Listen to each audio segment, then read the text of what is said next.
Olá, está no ar a sua revista eletrônica semanal Direito Meu, Direito Seu. Se você anda tendo problemas com os vizinhos, fique atento, a solução pode estar no diálogo. Cheque calção. Você já precisou recorrer a ele e teve dor de cabeça? Os tipos de separação previstos em lei. Você sabe quais são os seus direitos se um dia passar por isso?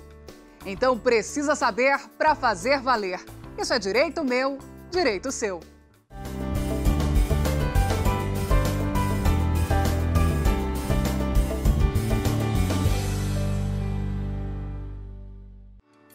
Falem bem ou falem mal, muita gente ainda aposta no casamento como receita de felicidade a dois.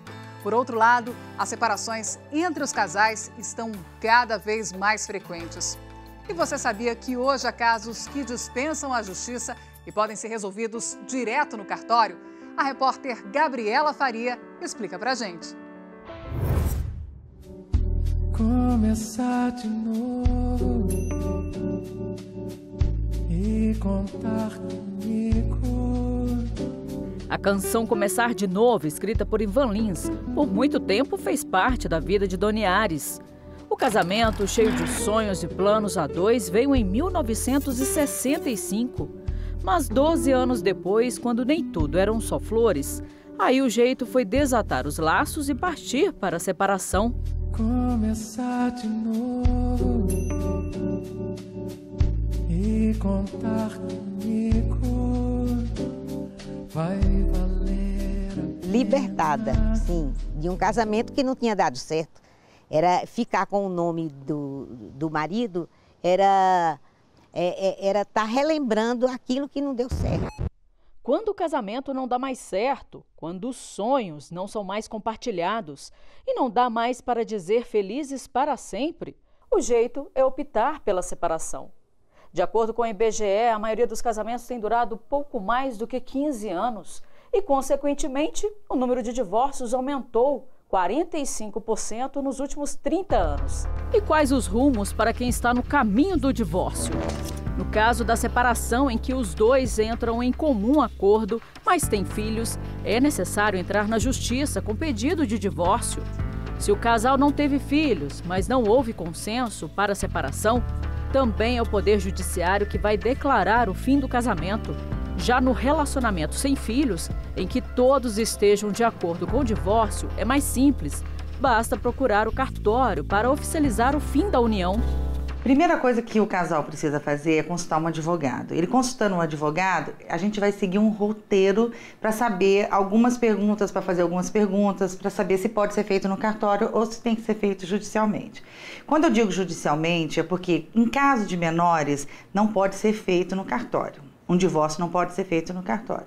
Para isso existe o Ministério Público, é uma figura que está ali para zelar para os interesses do menor. E no caso da união estável, reconhecido ou não em cartório, também não é muito diferente. Na mesma coisa também é na união estável. Se eu quero fazer uma escritura de união estável, vou lá e reconheço a minha união estável, da mesma forma, se for amigável, eu posso ir lá e desfazer essa escritura que eu fiz no cartório. Mas eu preciso saber, tem bens? Vai ser amigável? Tem filhos? Existe algum ofício que eu preciso mandar para algum órgão? Vai ser descontado alguma coisa de pensão alimentícia? Se houver filhos, o casal teve 3, 4 filhos, não interessa, e tiver algum litígio, nós vamos para a justiça, nós vamos resolver tudo na justiça. Tanto na união estável quanto no divórcio.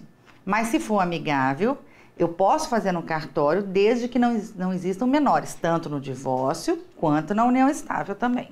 Em levantamentos recentes, o IBGE constatou que o casamento ainda faz parte dos sonhos de muita gente em todo o país. Por outro lado, a pesquisa do Instituto Brasileiro de Geografia e Estatística apontou que o número de solteiros aumentou de 2012 para 2013. No mesmo período, o número de casamentos diminuiu. Depois que uma decisão é tomada, não é só o dia a dia da vida de quem se separa que muda. Vânia passou por um tortuoso caminho de burocracias para voltar a assinar com o nome de solteira. E mudar realmente o nome, né, voltar para o apelido da família, me deu um certo trabalho, né, mas eu fiz questão na época do divórcio, né, de alterar e voltar o meu nome de solteira. E aí eu tive que mudar toda a documentação. Primeiro, a Vânia teve de ir ao cartório para mudar a certidão de nascimento. Depois, a Polícia Civil para alterar a carteira de identidade. Aí foi a vez do CPF na Secretaria de Fazenda. Como já era advogada, teve de mudar também a carteirinha da OAB.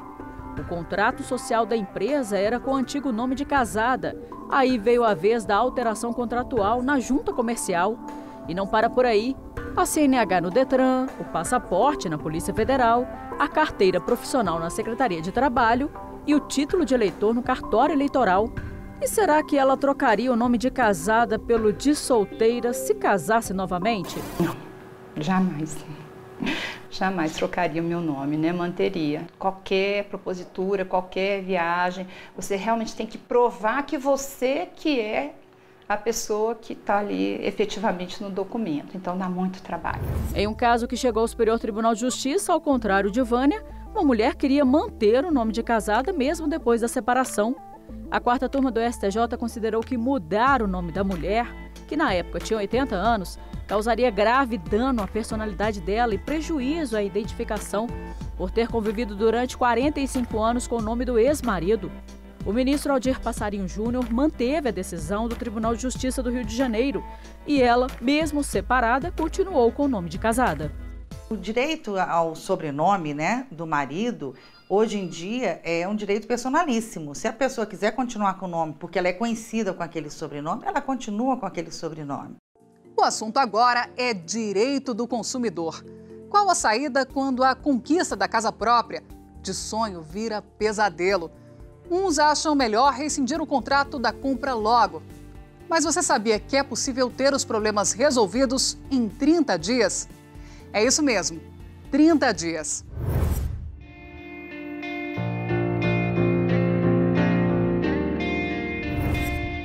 A ansiedade do noivo não é nada comparada às noites de sono que perdeu antes de conseguir as chaves do tão sonhado apartamento. Foram 24 meses esperando a liberação do prédio. Entre uma vistoria e outra, o nervosismo só aumentava.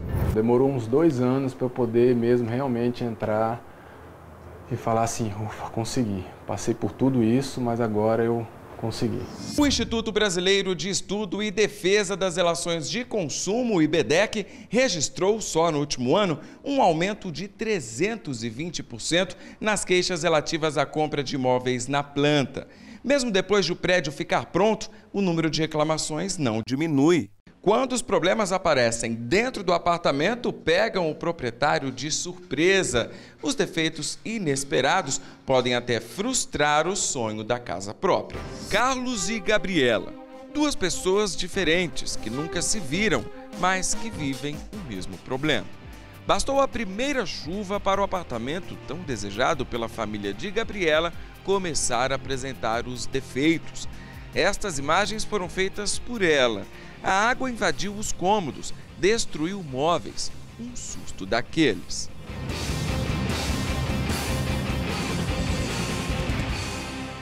Você faz de tudo para ter a tua casa, para você ter um porto seguro para morar, e aí você fica com medo quando chove, quando acontece alguma coisa assim, de você estar dentro de casa e acontecer alguma coisa com você, ou você perder as coisas que você tem, os móveis, né? Já o Carlos nem conseguiu entrar com a família no apartamento. Ele comprou o imóvel antes do filho nascer. O bebê já completou 1 ano e até agora o apartamento ainda está em obras.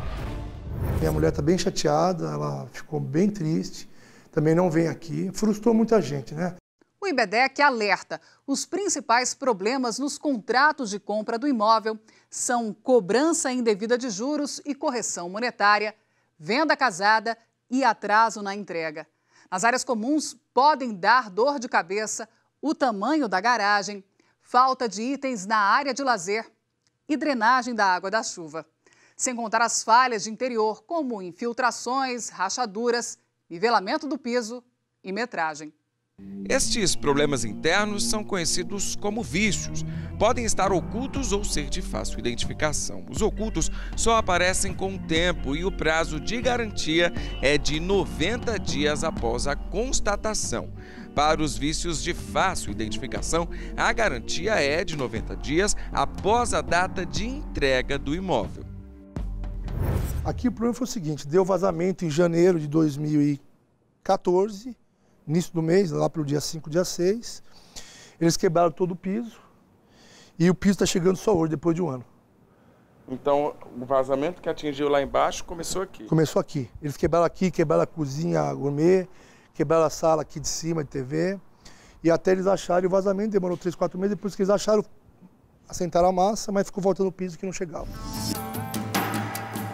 Em todos esses casos, o Código de Defesa do Consumidor assegura a rescisão contratual ou a reparação de todos os problemas em 30 dias, ou até mesmo o abatimento no preço do imóvel. Em qualquer uma das opções, o consumidor tem até 5 anos para pedir indenização por danos materiais e morais. Ele deve primeiro pesquisar, antes de pagar qualquer valor, de dar qualquer cheque, calção, pesquisar a construtora de quem ele está efetuando essa compra. Você não vai fazer uma compra de impulso de um imóvel de 300, 400 mil reais. Então você verifica no PROCON o índice de reclamação. Você pode verificar levantando outros prédios que essa construtora entregou, verificar se ela foi pontual no que ela se propõe dentro do contrato, se ela não descumpriu com o contrato, principalmente na correção do saldo, na correção da parcela. Tudo isso o consumidor tem como verificar de forma preventiva.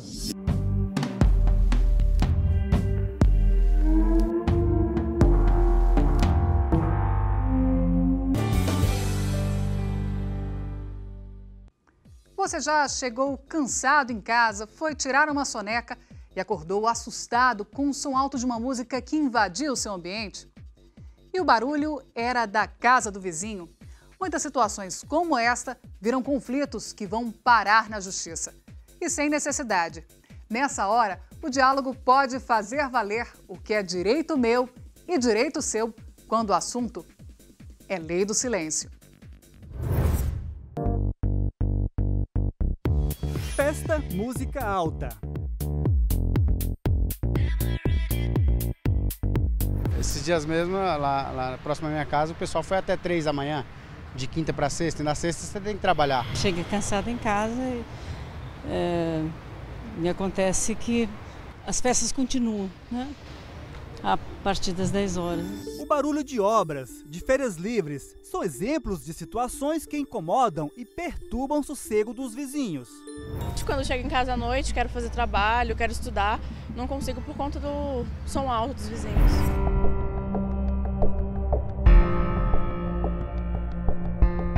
Para evitar problemas com a vizinhança, quando decidiu adotar um animal de estimação, Dona Creuza se preocupou em escolher o menos agitado.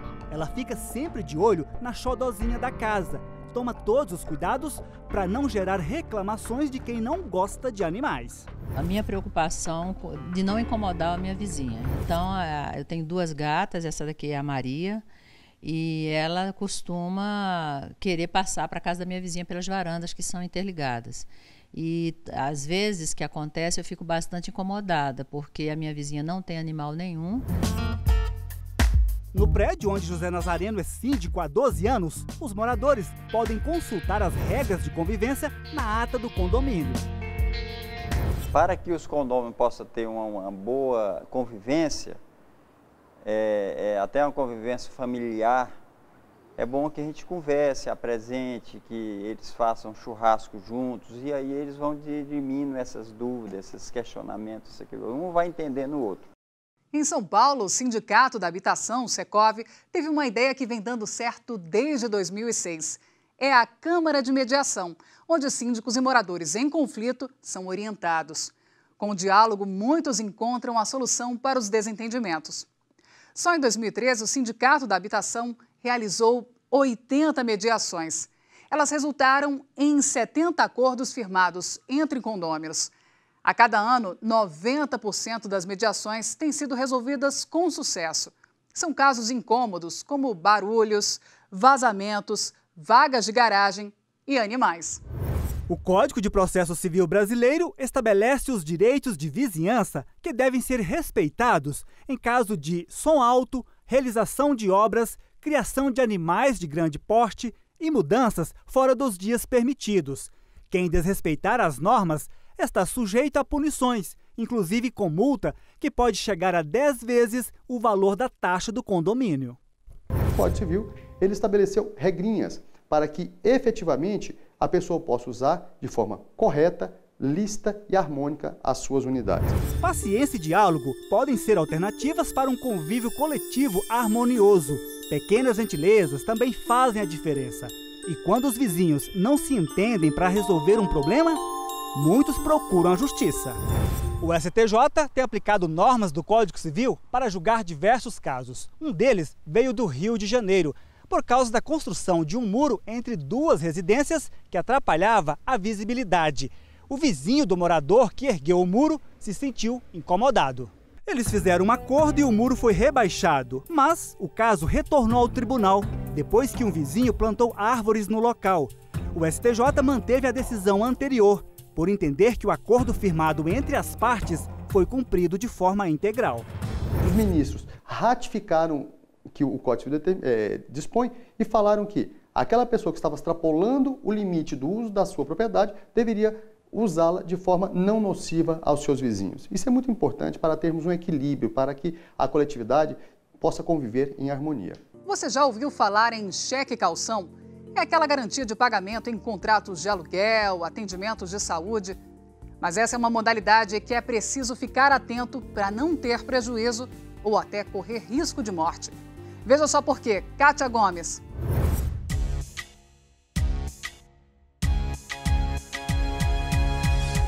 A estudante Ana Laura aluga o apartamento em que mora há pouco mais de um ano. Sem fiador, ela pagou 3 parcelas adiantadas. Uma prática conhecida como calção.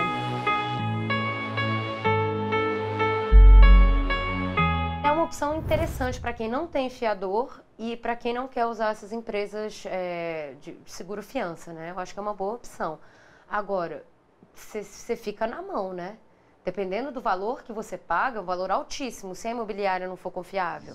A calção é uma das modalidades de garantia nos contratos de locação. Ela pode ser real ou monetária. Antigamente utilizava-se muito a monetária, que ela tem valor máximo de 3 vezes o valor do aluguel. Mas em virtude da morosidade, das causas no judiciário, no caso de inadimplência, 3 meses tem se mostrado insuficiente para cobrir o valor dos débitos e ela foi deixando de ser utilizada. E tem também a garantia real, que pode ser oferecida através de um bem móvel ou imóvel do próprio locatário ou de terceiros. Já a exigência de calção como condição para atendimento de emergência em hospitais particulares é crime previsto no Código Penal no artigo 135-A. A pena é de 3 meses a 1 ano de detenção, além de multa, em que o valor definido por um juiz depende da gravidade do caso. Um famoso caso foi do então secretário de Recursos Humanos do Ministério do Planejamento, Duvanier Paiva, que morreu aos 56 anos devido a um infarto.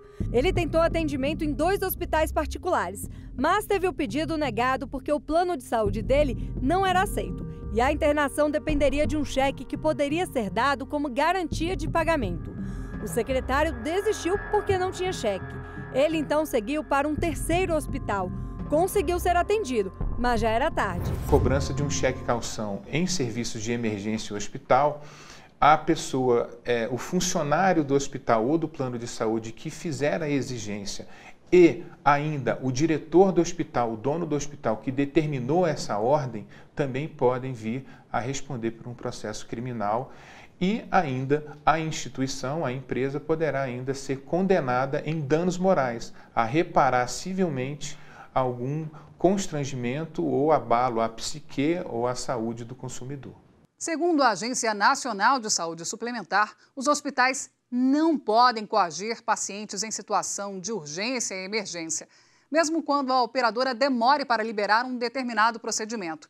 Se isso acontece, fica caracterizada a exigência indevida de cheque calção. Há menos de 3 meses da morte de Duvanier Paiva, a mãe do funcionário público Carlos Roberto, dona Aureliana dos Santos, precisou ser internada em uma UTI. Ela não tinha plano de saúde e o hospital exigiu o pagamento de 2 cheques calção no valor de R$ 25 mil cada. Carlos precisou voltar em casa para pegar o talão. Horas depois, quando o pagamento foi feito, é que ela foi internada. A senhora, de 77 anos, não resistiu a uma arritmia cardíaca. Poderiam ter admitido a minha mãe na UTI e eu levar os cheques mais tarde, então no outro dia. Não havia necessidade deles fazerem isso. E esse fato, para mim, foi determinante para acontecer, para o desfecho ser desse jeito. Minha mãe ter vindo a óbito. O desconto de cheque calção por hospital durante o período de internação de paciente leva ao pagamento de indenização por danos morais. Foi o caso de um hospital do Rio Grande do Sul condenado pela 3ª turma do Superior Tribunal de Justiça a pagar mais de R$ 2.500 ao filho de uma paciente. A relatora do recurso especial no STJ, a ministra Nancy Andrighi, apontou que houve quebra de confiança entre o hospital e o autor da ação. Isso porque o estabelecimento descontou o cheque de R$ 3 mil antes mesmo de ser calculado o valor da internação. O consumidor terá direito a uma reparação civil e também moral.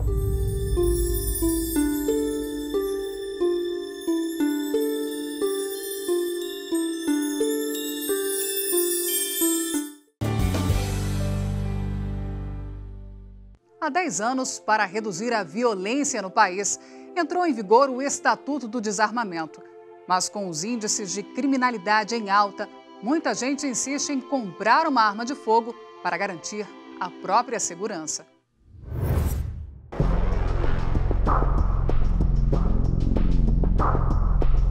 Depois de sofrer ameaças de morte de bandidos durante as coberturas do noticiário policial, o repórter cinematográfico Ivandélio Ferreira resolveu tomar uma decisão para se proteger.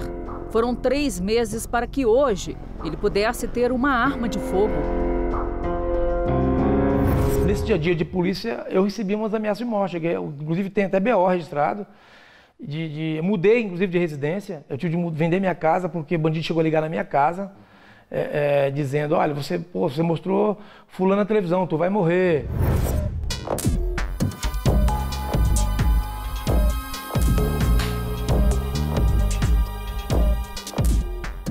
Ivandélio comprou a arma dele com Ismail, um empresário que sobrevive desse comércio desde 1986, com a autorização do governo. Hoje, segundo ele, vender não é tão simples assim. Com o Estatuto do Desarmamento e as regras impostas para emitir a posse e o porte de armas, o lucro caiu mais da metade.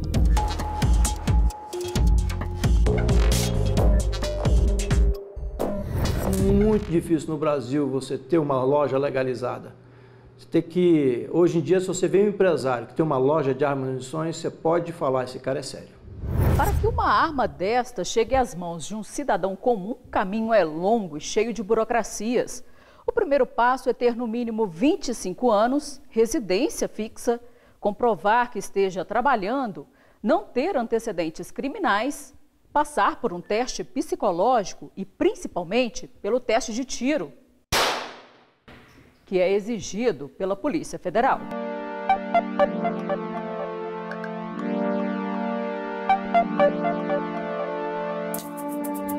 Chega aqui, faz o teste, não atinge a pontuação mínima que precisa, então ele é reprovado.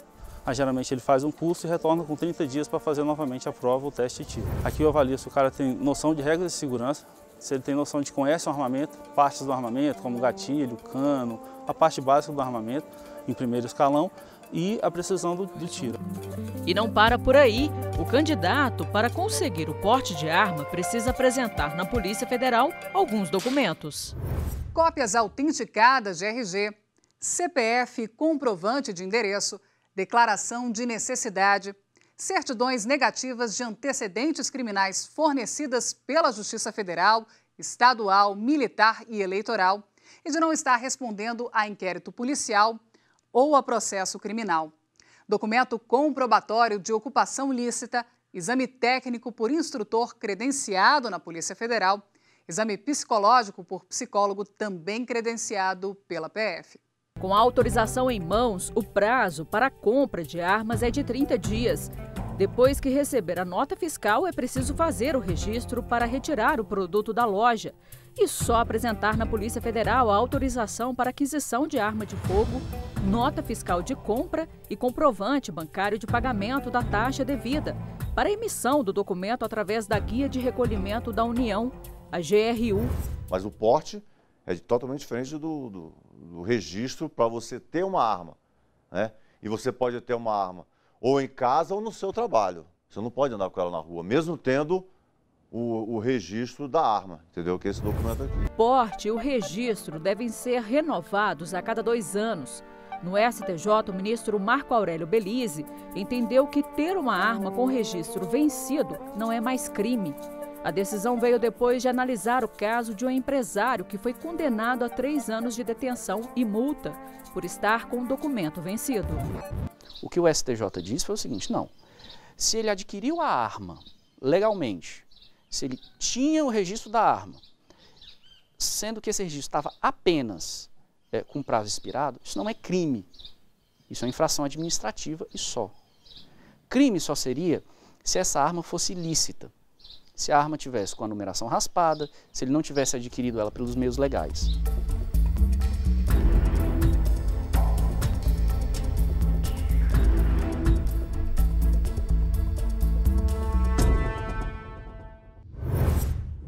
A sua revista eletrônica semanal fica por aqui. Semana que vem tem mais. Obrigada pela companhia e lembre-se, direito meu, direito seu. Você precisa saber para fazer valer.